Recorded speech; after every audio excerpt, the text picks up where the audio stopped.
That's really funny.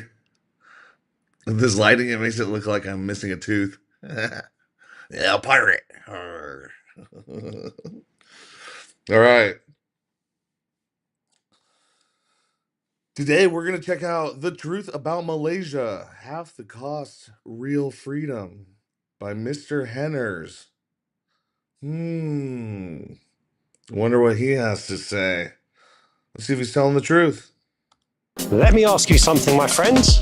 Have you ever wondered if you could live a better quality of life for half the price compared to your home country? For sure. If you had told me 10 years ago that I would be living in Malaysia, having a comfortable lifestyle, living in a fit and healthy way for about half the cost of back home in the UK, I would have never believed you. However, after nearly a decade around the region of Southeast Asia, I found that Malaysia, it just works. It just works. It's calm, it's cost effective, and the culture and people here are warm and friendly. All right, let's see if he dives into what he actually does with his day here, though.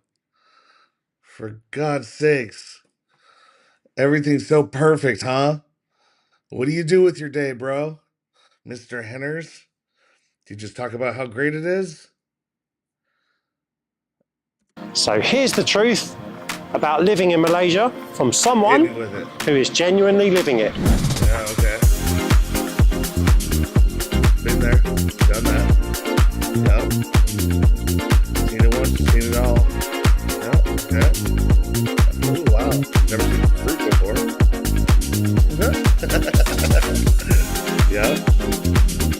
Nice and humid. Cool. Towers. Wow. Only cool for those who don't live here. Haven't been here. All right, so today I am filming from Central Park, Banda Utama. It's right next to One Utama shopping mall.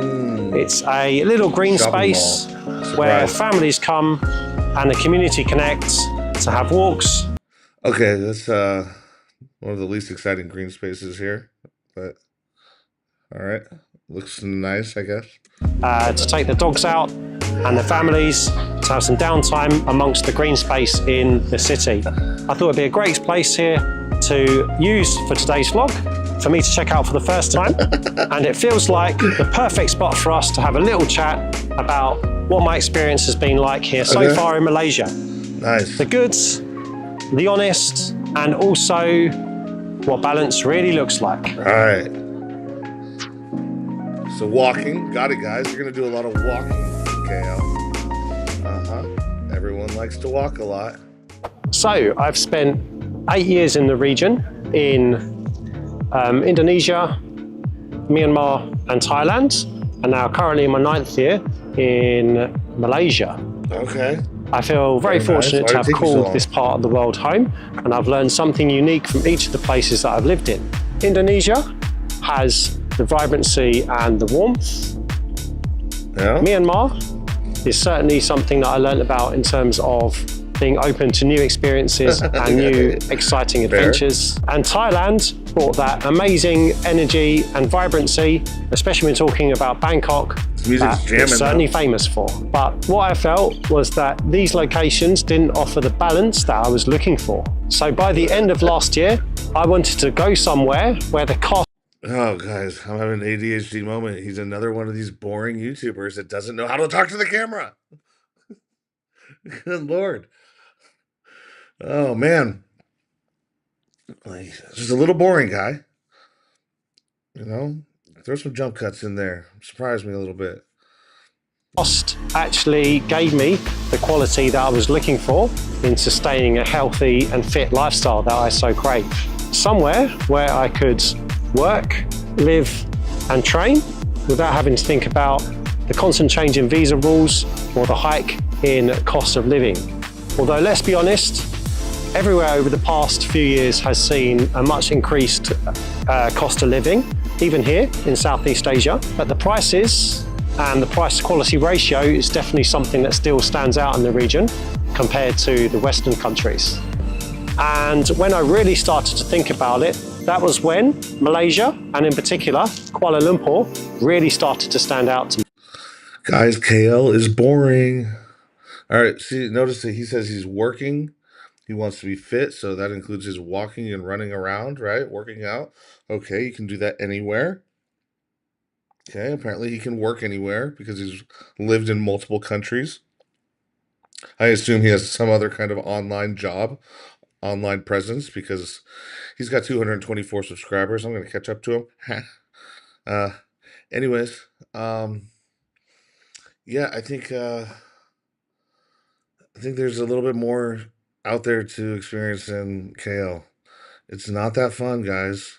Maybe he hasn't been here long enough to realize that, but what are you going to do with your day? You know, besides working and working out, you can do that anywhere. And when I arrived, I certainly wasn't disappointed. It kind of felt like a perfect mix of Thailand and Singapore together. Until you get up into another high rise and you look around town and you realize that some of the buildings aren't done being built, that they were just abandoned. And then they covered it up with some kind of facade to make it look like a normal building from the street level. Very odd. And there's malls everywhere. What are you going to do? Walk around malls all the time? Do you like to shop that much? It's all transitioning to an online shopping world, anyways. Together. The vibrancy and the organisation for a really good, high quality cost of living.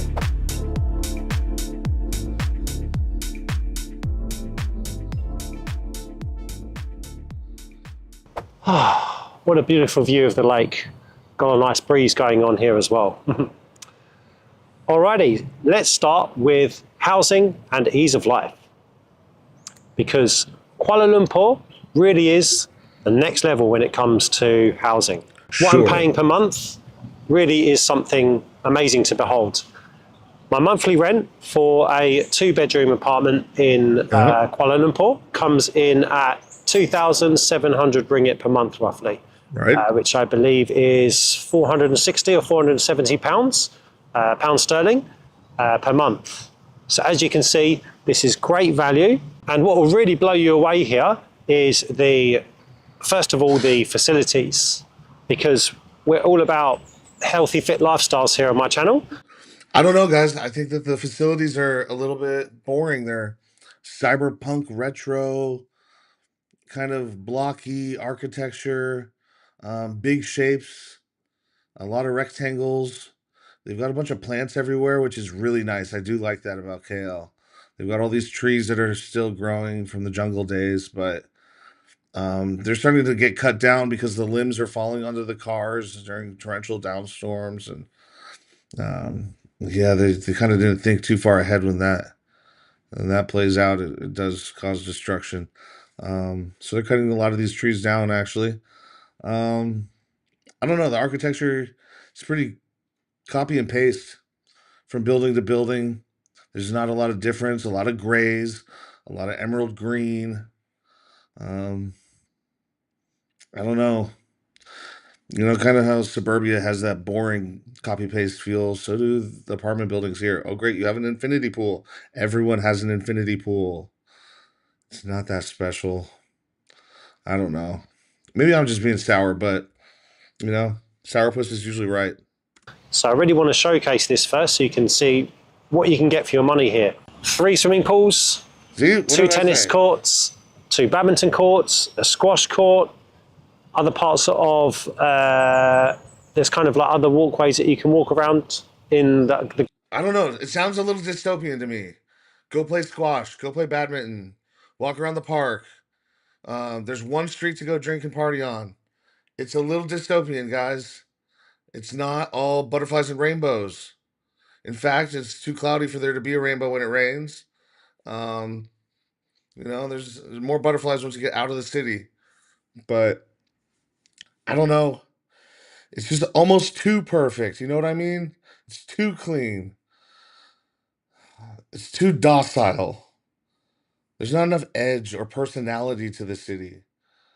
It's just sober and plain. Almost like, you know, the old communist look is very bleh, gray and blocky. I don't know.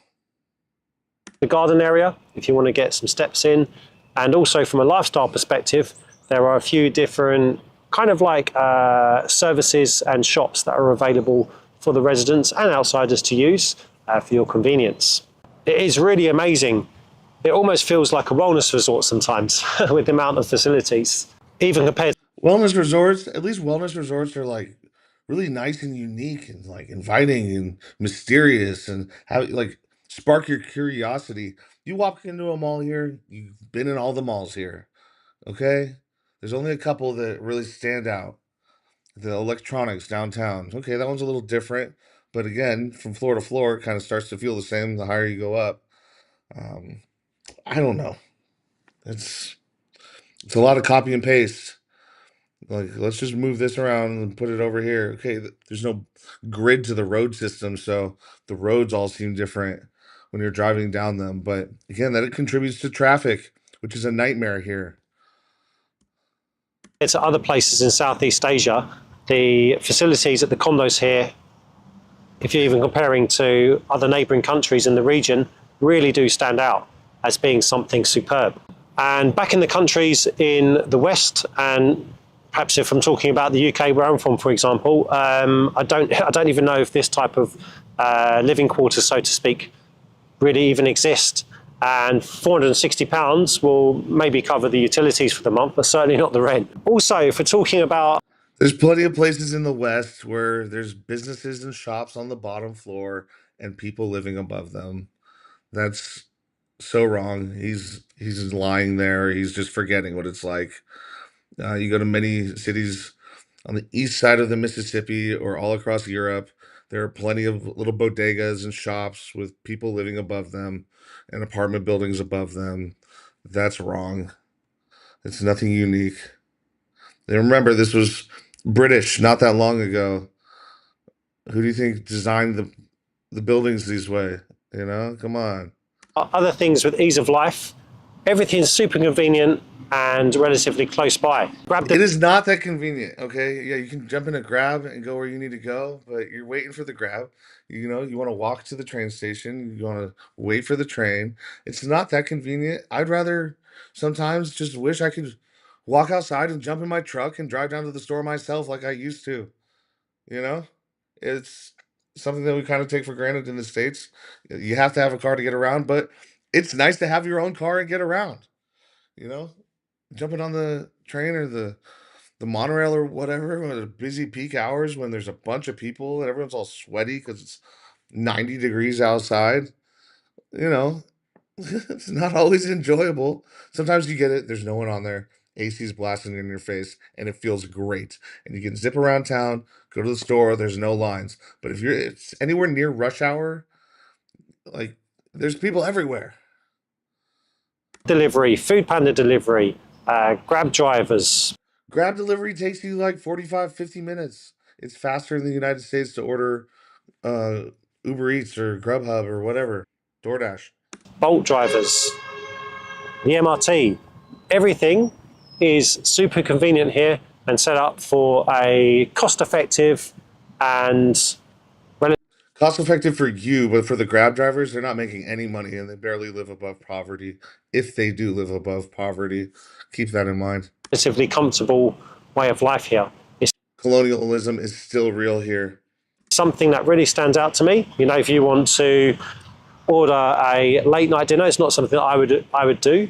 But if you wanted to order a late night dinner at 10 o'clock, So yeah, like if you're from the West and you want to feel fancy because your dollar, your euro, your pound goes further here, and you want to feel superior to a lesser community, sure, you're gonna experience that. But know that somebody has to live a lesser life in order for you to feel that luxury. Keep that in mind. Don't discredit it. Don't act like it's not real. you've got a variety of different options available to you on Grab and also Food Panda. MRT runs late into the night and is a wide network of services available. And also, to be honest with you, I usually even use the buses here in KL, and they are very modern, very clean, The buses are and very nice. smooth Yeah. to use as well. And another great cost-effective option to use. Buses are nice, but they don't have like traditional bus stops from what I've seen, where they're like, you know, you go to downtown areas in the United States and There are, there's a big sign that tells you when the bus is going to be there, which bus number goes where. Um, Unless you're at a bus depot, you're not going to find that from what I've seen. Maybe I'm blind.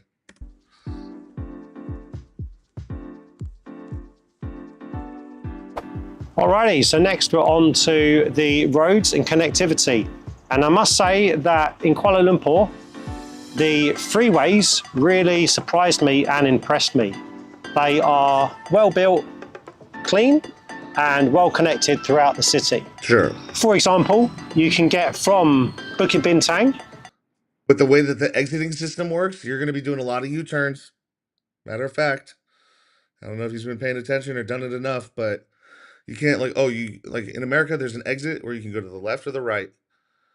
Here you're getting off, you're doing a loop around, you're getting back on the freeway going the other direction just to take an exit that is only available on the southbound side, you know? Or KLCC out to other areas of the city, such as Bangsar or TTDI, in very good time. Driving here feels calm, not chaotic. Calm, not chaotic. Are you psycho? Are you paying attention there, Mr. Henners? It is absolutely chaotic. These people are fitting their cars into the tiniest of little gaps. They're forcing their way into places that they probably shouldn't be doing. The motorbike drivers are insane. Come on now. It's chaotic. It's not calm. It might be calm during 30% of the day. But no, it's chaotic. It's okay to admit that. Every city is chaotic. And sure, it can obviously get busy during rush hour. I mean, which city in the world doesn't get busy during rush hour? There you go. However, it's manageable. Kind of. If you're not driving in it, sure. Sit in the back of a Grab.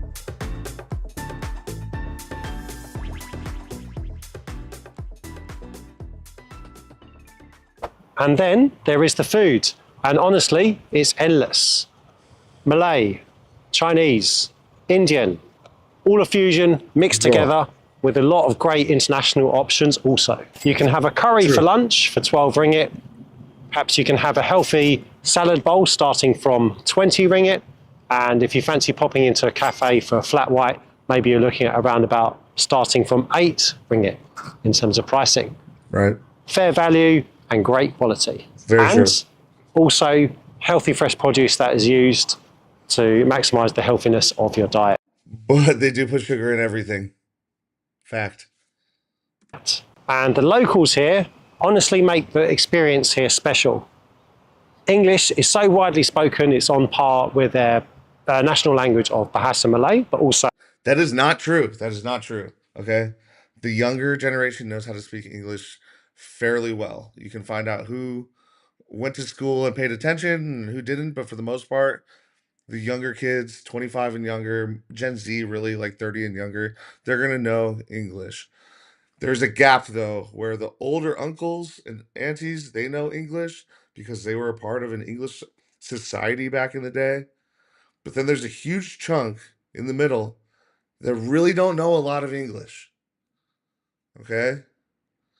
You got to know Malaysian or Chinese for the most part in order for that middle ground to be covered. I'm sure the Indian community is the same thing. But yeah, no, English is understood to an extent, but start throwing around adjectives like I do, and you're going to get in trouble. You're going to confuse people.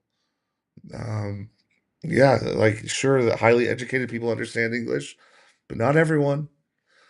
You know, these international schools were built later. They weren't built initially when Malaysia became its own country. There was a pushback against English speaking, I assume. Maybe I'm wrong in that assumption, but that's what I've noticed.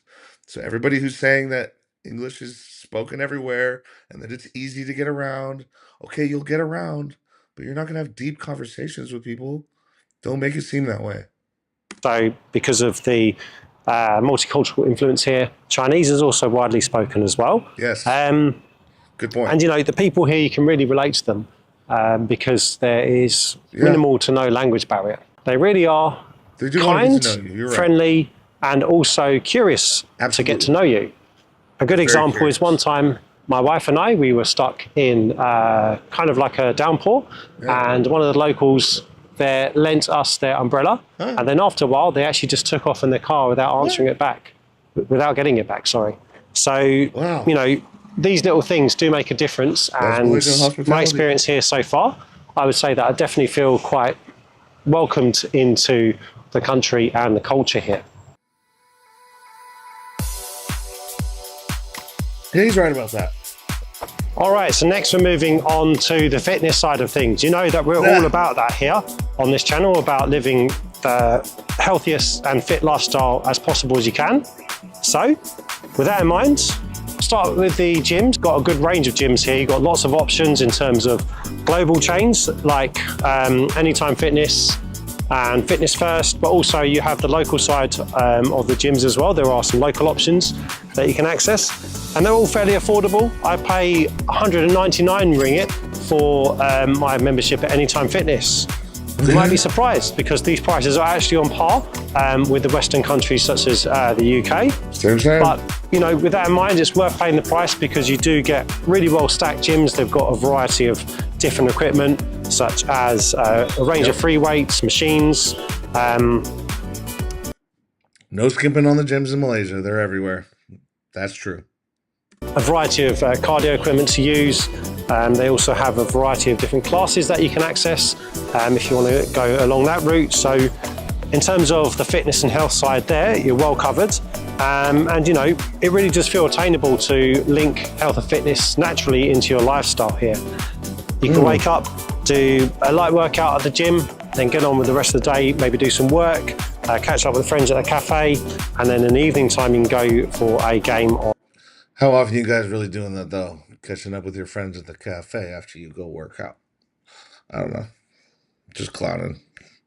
I'm sure you do, Mr. Henners. You're a sweet guy. Or paddle. So yeah, it's just to give an example of what health and fitness can look like when you're living here in Kuala Lumpur. Yeah, no, he's right. Plenty to do working out wise.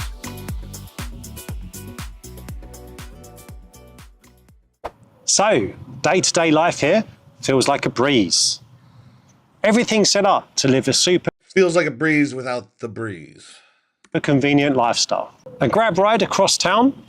Maybe let's look at, if we do Bukit Bintang over to Bangsar, maybe looking at between 15 to 20 ringgit for a grab ride. The public transportation systems here, the MRT, the LRT, the buses, they're super cool, clean, and on time. This is something that makes you really appreciate living here when you are connecting from place to place in your day-to-day life here. Hello. Hey, hello, doggy. Yeah. It's a good doggo. All right, wellness and healthcare. And honestly, Malaysia does this on a world-class level. You can get a full private annual health checkup with all the works. Think about blood tests,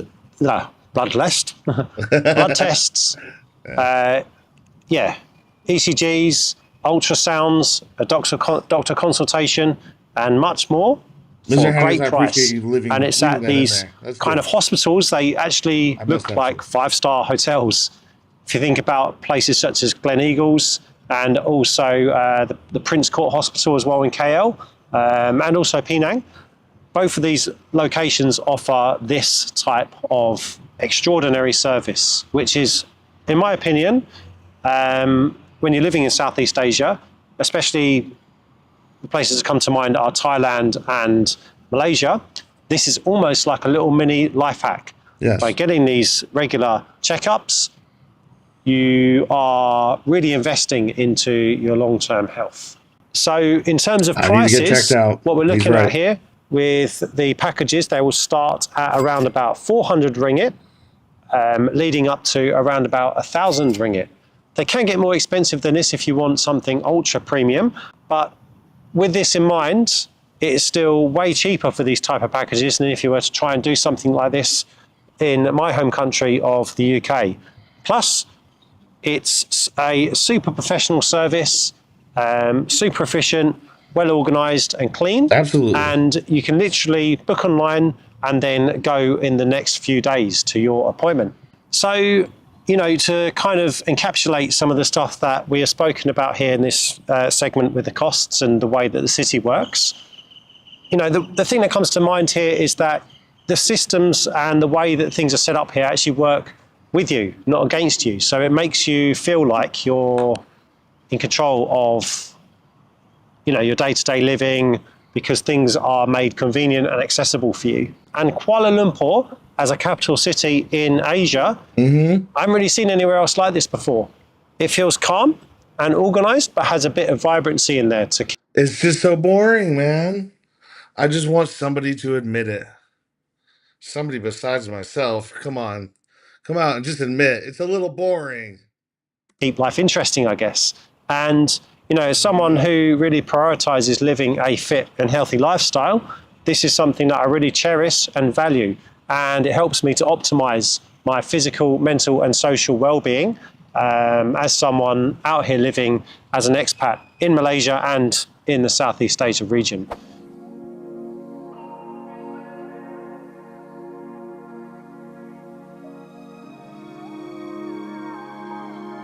Look at that delicious, ooey gooey green water. So, picture this. It was 8 o'clock in the morning on a Sunday, and I just finished a morning workout.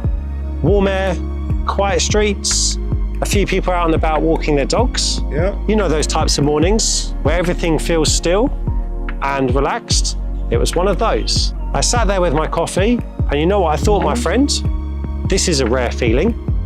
No visa runs to think about, no overpriced rents to have to pay, and no overwhelming rush on anything, just a rhythm that finally makes sense.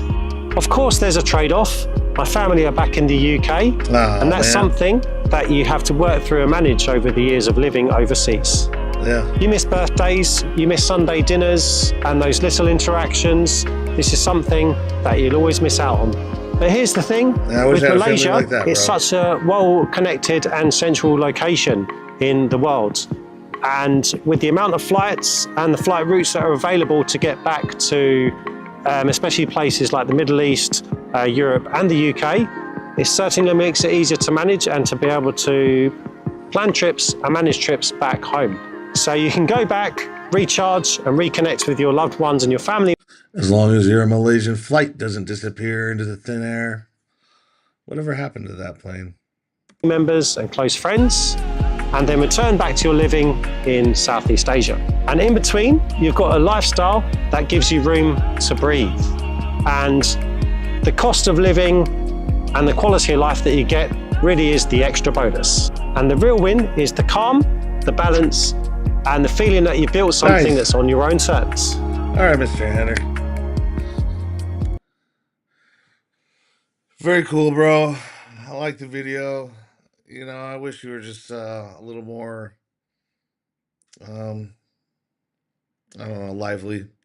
But that's just your personality. I'm not going to rag too hard on you. Seem like a nice guy. I'm just wondering, over time, are you going to get bored? No, it's not perfect, guys. That's my point of view. And I'm just going to tell it to you honestly. You know, some people won't. That's all right. Maybe they haven't experienced it from the way I look at it. But, yeah. I guess I'll just keep doing some reviews of how people feel about Malaysia for now. You guys seem to be liking it, so why not? We'll get into some of the other guys that I like to watch. They're a little bit, they got a different way of looking at kale, and we'll have to dissect that when we get there. But thanks for watching this video. Love you guys. Peace out. Boom. In the